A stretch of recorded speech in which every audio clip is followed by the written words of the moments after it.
It is post time for this Thursday edition of Belmont Insider. Glad you're with us on MSG Plus. We'll call this a 1 to 9 picture perfect Thursday afternoon at the park. Belmont Park, off and running from the gate, sitting on a big figure show and a big show from start to finish. Jason Blewitt, Richard Migliore alongside. What a day here in Elmont. Yeah, and a lot of ground to cover on this show. Not just great racing from today, but what we have to look forward to this weekend. And the weather surely did cooperate. It's starting to feel the way it's supposed to feel when we're at Belmont Park. Busy morning at Belmont Park with the training. The same could be said for Beneath the Twin Spires at Churchill Downs, and for Bob Baffert's Kentucky Derby duo, American Pharoah, who recorded Bob Baffert's 4th career win in the Derby, and 3rd place finisher Dortmund. Sounds like big. They came out of Saturday's Run for the Roses in razor-sharp shape. Yeah, usually horses will walk 2 days after a race, maybe even 3 days, and then maybe a jog day, and then they'll start galloping. Well, they went right back to galloping, maybe because they were so fresh. He was afraid they would jump on themselves jogging,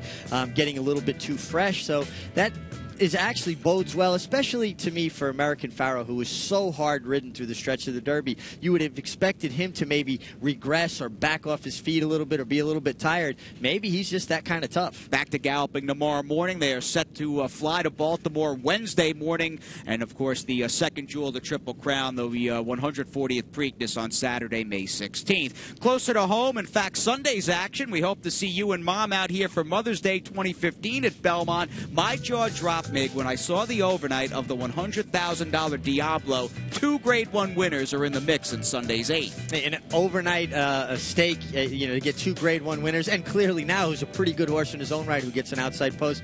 But the question with Palace Malice is the distance. He's never run the 6-furlong distance, but it's a place for him to get started. I'm sure that Todd Pletcher felt like he needed a prep to take on tougher horses in the Metropolitan Mile. And then you got Palace, who is obviously, he's very accomplished at the sprint distances. He was the champion older New York bred and champion New York bred sprinter, and he's a multiple Grade 1 winner. You think the distance probably plays into his hand, and you know he's classy. It's just good to see those kind of horses in one race. And Brian Lynchwood clearly now, who with the blinkers on has been capable of some scintillating efforts. I mean, he's capable of buyers in the 110 realm when he is on his A game. He'll drop out of the Carter along with Palace. And for Palace Malice, Todd Pletcher hopes to get a good effort out of him Sunday in the Diablo, and then it'll be on to the Met Mile. And the same can be said for trainer Shug McGahee, who Mig caught up with earlier today regarding Honor Code and a few other of Shug's stakes-bound horses here at Belmont. Shug, a little bit of a disappointing run from Honor Code in the Ali Sheba. Looked like when he got out of the field, maybe he lost interest a little bit. Well, I think so, Richie, but, I'm going to blame it on that he just didn't handle the track. He kind of horse that runs with his head down, and I've always thought at Churchill horses that ran over the top of the track ran better. And, he broke good, and we thought going around 2 turns, he'd positioned himself the right way, and he just didn't do it. But he came back fine, and, we're going to point him for the Met Mile and see where it takes us. Great in 1 turn, and he's run well at Belmont before. Going forward this weekend, you have a couple interesting horses running. Jay Wonder in the Bogey, her first start in the country, broke a little slow. Looked like she kind of pulled away in the race a little bit. What do you expect from her? Well, I expect a really good effort. I think she came out of that race really well. I think we learned about her. I think Javier learned about her. He came to me a week later and said, Shug, he said, I think I need to ride her different. She did get herself up in the race. We wanted her covered up a little bit more. She was wide the whole way, and she made a good run at it and was sort of steady the last part of it. So, she's had 2 good works since then, and I'm looking forward to running her. And imagining his race in the Pan American was really strong. He likes Belmont. He's 7 years old now. What's the key? It seems like so many of your horses continue to get better with age. What's the key to that? Well, I think with him, he's just sound. We just had minor problems with him, where we get stopped, started. So he hadn't had a whole lot of starts at 7 years old. He's a big, strong horse, and I think probably right now he's sounder than he's ever been. And, he's trained really well. He makes a great appearance. And, I was just tickled to death with his race in the Pan American. I thought, he beat a very good horse in Twilight Eclipse. He's going to have to beat him again here on Saturday, but the way those horses hooked up from the 3/8 pole to the wire and ran, it was very, very exciting for me to win that way. And he's so versatile, too. It seems like if they go slow, he can make the pace, or he can come from off the pace. It has to take a lot of pressure off you, knowing your horse can adapt. Yeah, the biggest thing is he's just a free-running horse. You don't want to get him stopped. You don't want to get him in a lot of traffic. I do think he might be a little better with a target. You know, he had a bit of one in the Pan American. I remember when he won the Red Smith a couple of years ago.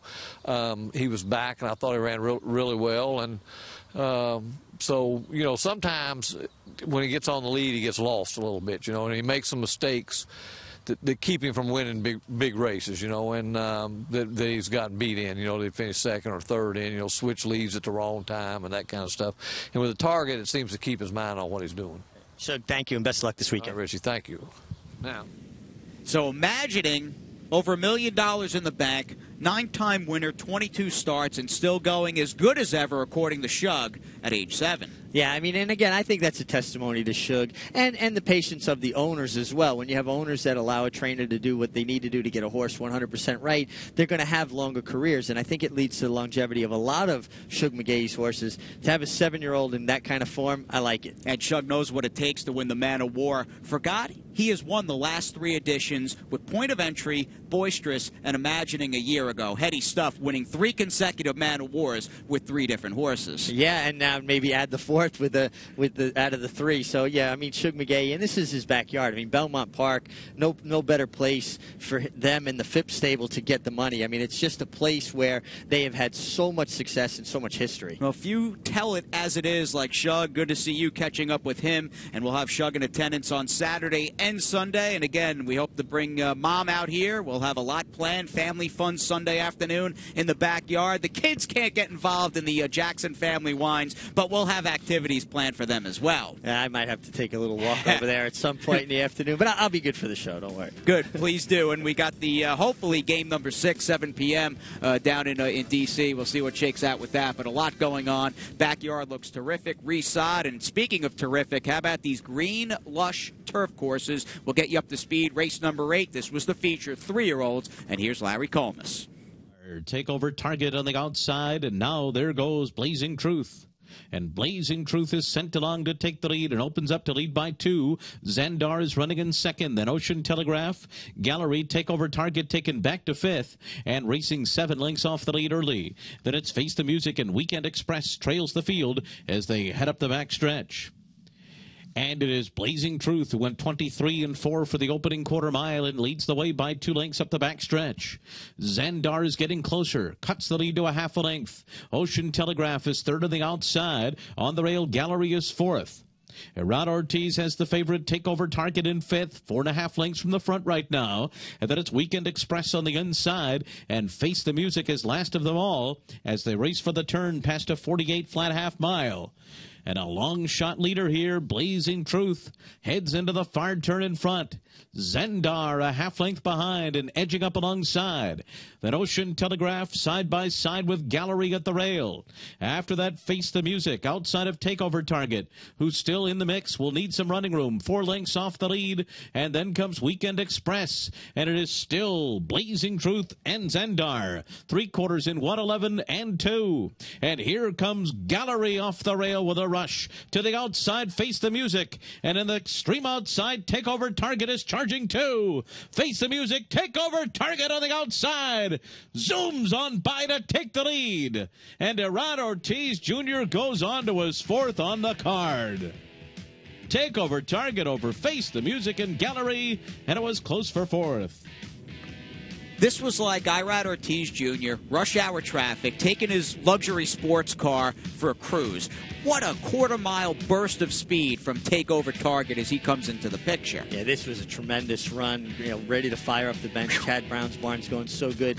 This horse has got a great turn of foot, and I think that's a great way to put it so people can understand that I haven't ridden horses.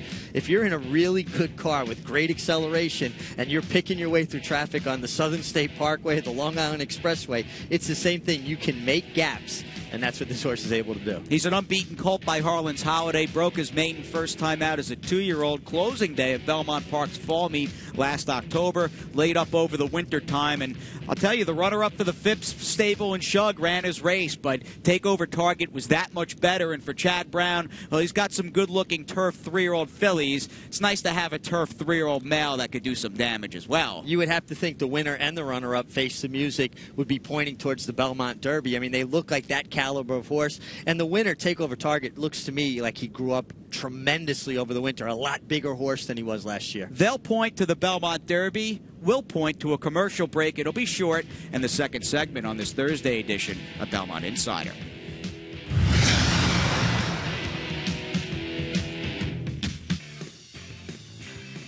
Pretty and serene. I think the best way to describe the backyard here at Belmont Park. Things have settled down nice and quiet. We're hitting that sort of 6:30 p.m. soft light on the afternoon, and the place just looks terrific. And the old girl, well, she'll put her best foot forward, century-old Belmont Park, during that Belmont Stakes Festival next month. If you're a racing fan, there's no place that you want to be other than Belmont Park that weekend with all the tremendous Grade 1 action, almost every category covered, and then little Goo Goo Dolls after the Belmont Stakes as well, which I'm a fan, so maybe you don't know them that well. I do. I know them, yeah. I have a little generational I'm a little younger, thing. yeah. Just a little generational Just thing. a little. We'll have OAR the night before Belmont Stakes Eve, and Stakes, as you were noting, Mig, lined up Thursday, Friday, and Saturday. In fact, I think in race number 1 we got a preview of the Astoria, which we'll talk about in a few seconds, but let's get you guys back to race number 5. We are on the turf. They will go 1.25 miles, and we'll send it up to Larry Colmus.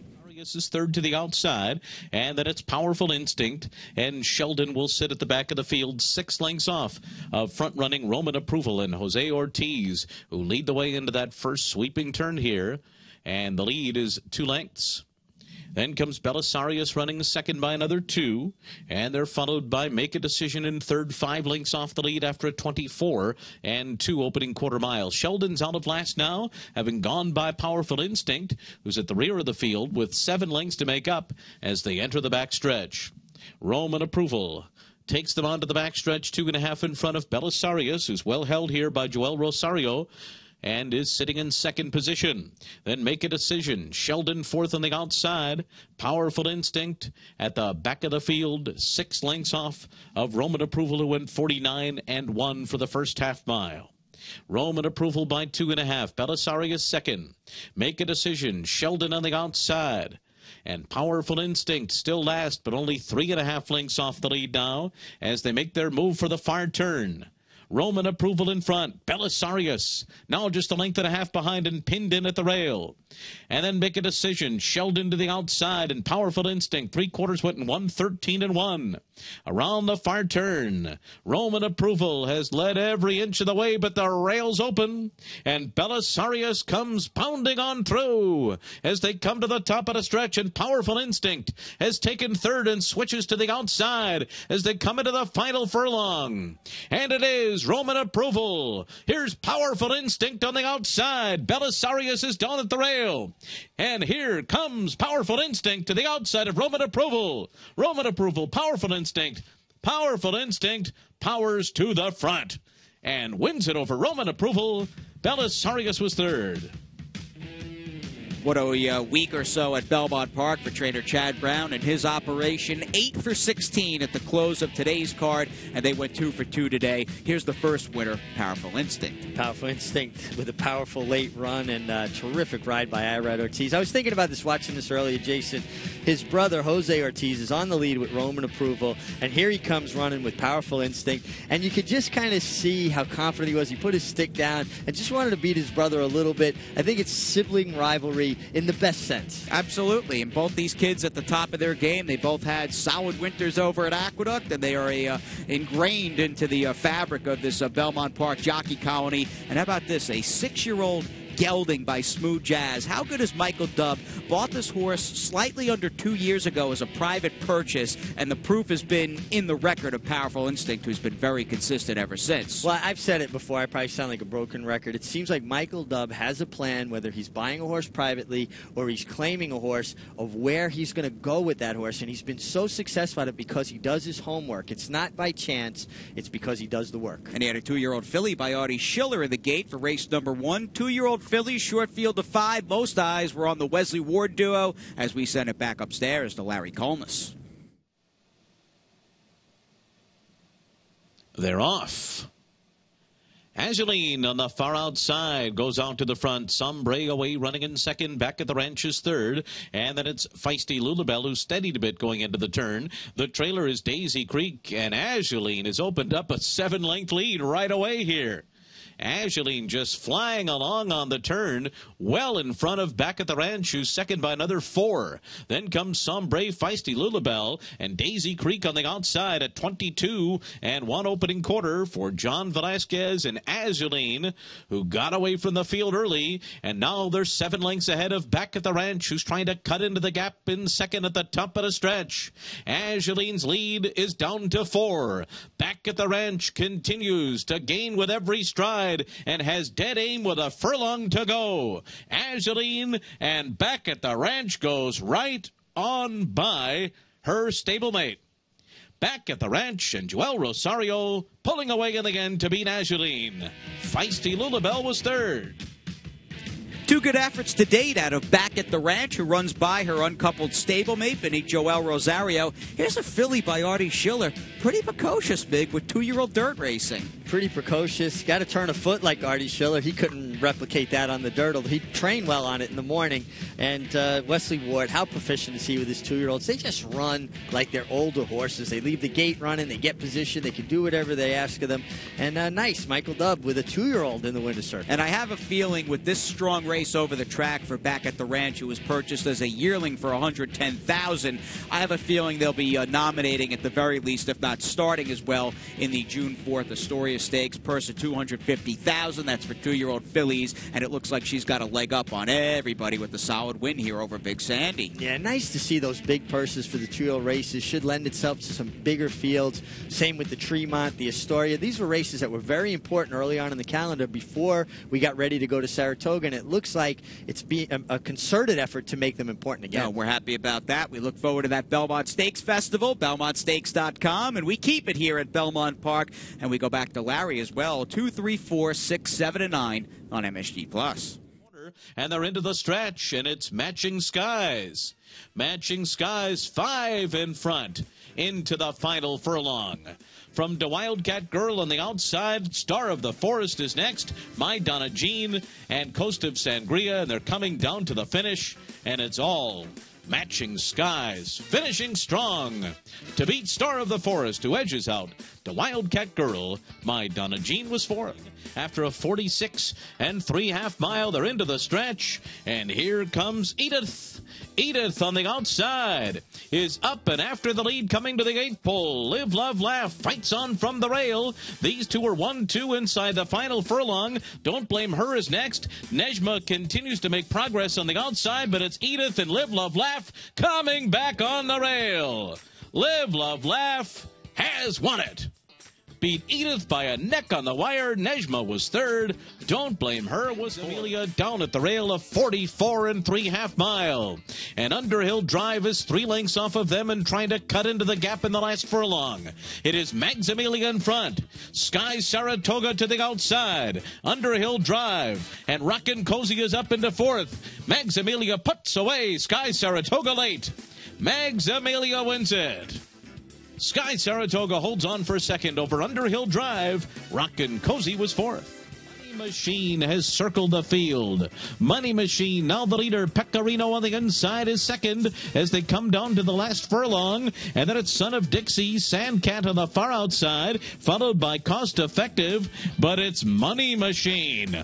Money Machine by the 16th pole, drifting out to the middle of the racetrack. On the inside, Cost Effective closing late. These two down to the wire, and it's going to be tight. Maybe Cost Effective. Money Machine was there too. Then Pecorino and Son of Dixie continues to progress on the far outside. Third and closing in at the top of the stretch. And Darnley Bay on the outside makes a move after Etta Caronet after a 46 3/2 mile. And Darnley Bay has taken the lead. It's Darnley Bay in front. Etta Caronet is given way. Then Equilateral and Irish Sweepstakes on the inside. Darnley Bay's got the lead close to home from Equilateral on the inside. These two down to the line. Darnley Bay and Equilateral. And at speed as they come to the top of the stretch, it's Jamalerie. Jamalerie turns for home on the lead. Hillary in the house is second. Sister Sophia now rushes up on the outside of them and takes over the lead. Sister Sophia to the front. From Hillary in the house, Jamalerie to the inside, followed by Tacoma. Psychiatry on the far outside in bold print, and they're coming down to the line, and it's Sister Sophia and Joel Rosario to win it. Hillary in the house was second. Psychiatry was third. Bookend wins on the was card fourth. for Joel Rosario. The hot firster by Tail the Cat in the nightcap. 18K plus the pick six carryover. We hope Cappy will get involved in tomorrow's pick six carryover as we take a look at Thursday's second look. And what a furious finish down to the wire with hot riding Irad Ortiz and Cordelia Velasquez. Well, I actually thought, if you looked at, and actually that was Angel Cruz on the outside, right? 10 Money Machine. Thank you. I think he thought he had the race in hand or won, and then all of a sudden the 4-horse Cost Effective, who was bottled up, looking for him, searching for him, and it intensified that late kick, and all of a sudden there he is to your inside. Speaking from experience, that's a bad feeling when you're a rider and you think you're going to win and you get nailed. Made the chalk players happy. 9-5, just up in the shadow of the finish line at Belmont Park for Mr. Hot Riding Irad Ortiz. Yeah, 4 wins today, and he wins in bunches, and he rode well all day, and he put himself on top of the standings. So impressed, and look, I mean, this is not breaking news. Just the job Chad Brown does, it just blows me away day in and day out. Yeah, all of his horses are running well. You go to the paddock and you look at them in the paddock, and he's got this healthy glow about them. He's doing all the right things at all the right times. Let's move on to claims with another Thursday down, and Cost Effective in that nose gain finish in race number 6 was claimed in a two-way shake. Yeah, and Carlos Figueroa, J&M Racing, and a couple of horses out of that race, actually 3, so a very attractive race for claiming. The 3 drop downs are all going to have dinner in somebody else's barn tonight as we have a Bogey preview coming up, a big Saturday with 4 stakes.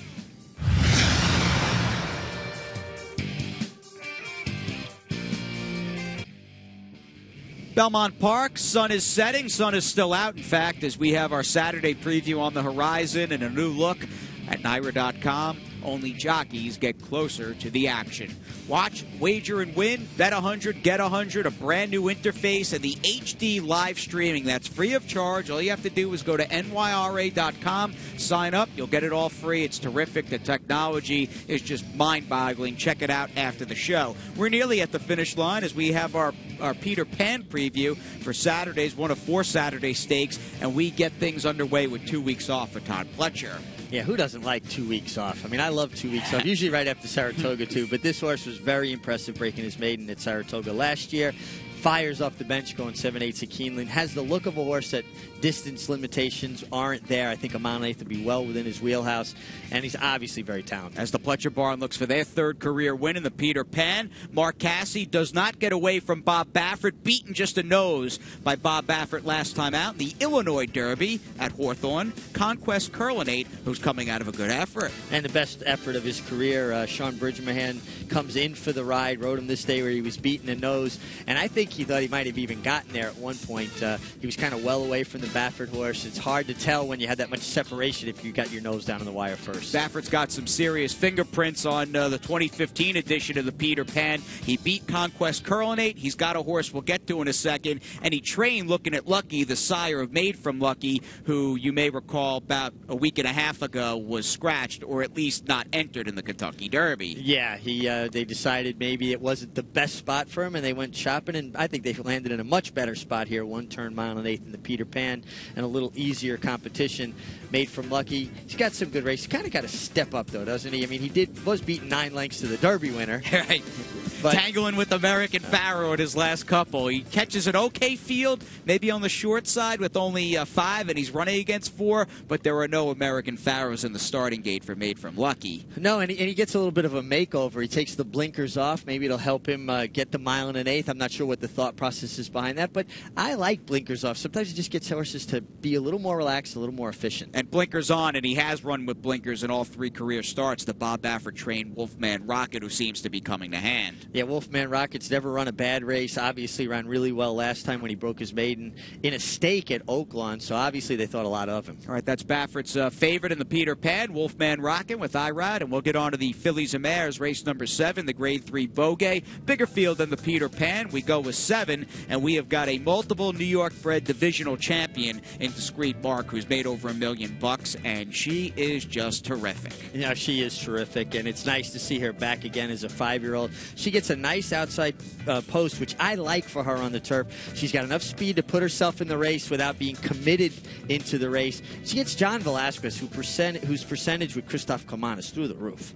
Does his homework, Gets along pretty well with those Christoph Command trained horses. Now, the same can be said regarding trainer-jockey combinations as Belmont and Joel Rosario, and they have got a blue blood for Juddmonte Farms and Radiator, who got a tremendous ride in her U.S. debut. She really did, and just so confident. You could see her turn a foot when Joel Rosario pushed the button at Keeneland. That was with soft ground. I'm going to be interested to see how she performs over what should be firm ground here at Belmont Park, but obviously she's very talented. Dubawi out of Heat Haze, who was a multiple Grade 1 winner for the late, great Bobby Franco. Very anxious to see what Radiator does on Saturday. And what about Friday's card? 18K plus of the Pick 6 Kitty, and a horse to look at with Maggie Wolfendow.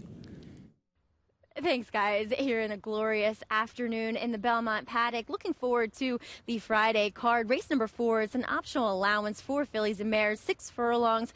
Number 3 is Risque Reality, a filly that I've been enamored with throughout her career. She's just absolutely picture perfect every time she shows up in the paddock. And I really liked her last time, though I felt as though she had a bit of a timid ride and just a kind of inside trip where she wasn't really allowed to do her best running. She'll take the blinkers off tomorrow, second off a bit of a layoff, and I know she'll show up with her A game. So that's why it's all Risque Reality for your Paddock Insider for tomorrow. Guys, back to you.